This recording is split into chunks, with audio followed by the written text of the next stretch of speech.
Regulation changes in Formula One often trigger shifts that go beyond aerodynamics and power units.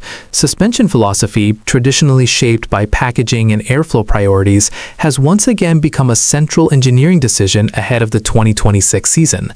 The introduction of active aerodynamics has influenced how teams are structuring the mechanical platform of their cars.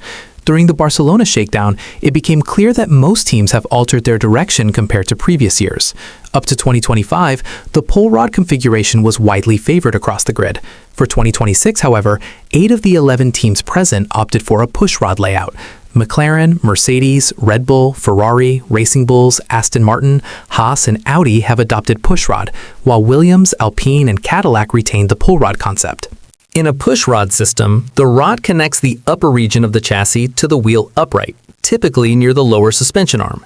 When the wheel encounters a bump, it pushes the rod upward, activating internal components such as springs and dampers positioned higher within the chassis. The layout is mechanically straightforward and offers improved accessibility, as suspension elements are easier to reach for adjustments and repairs.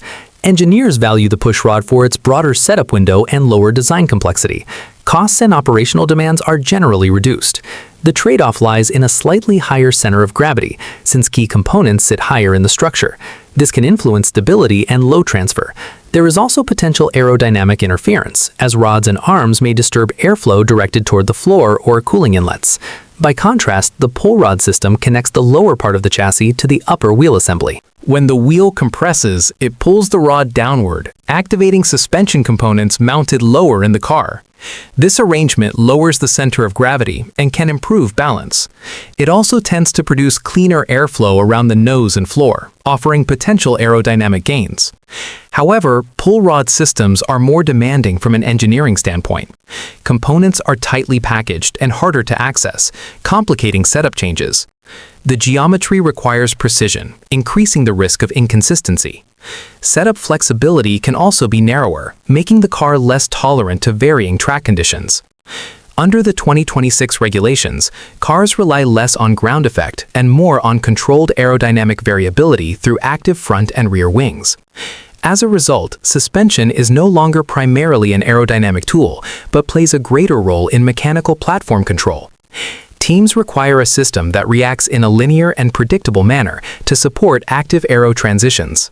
With aerodynamic gains from pull rod reduced and mechanical stability taking priority, most teams have chosen the simpler and more adaptable push rod solution.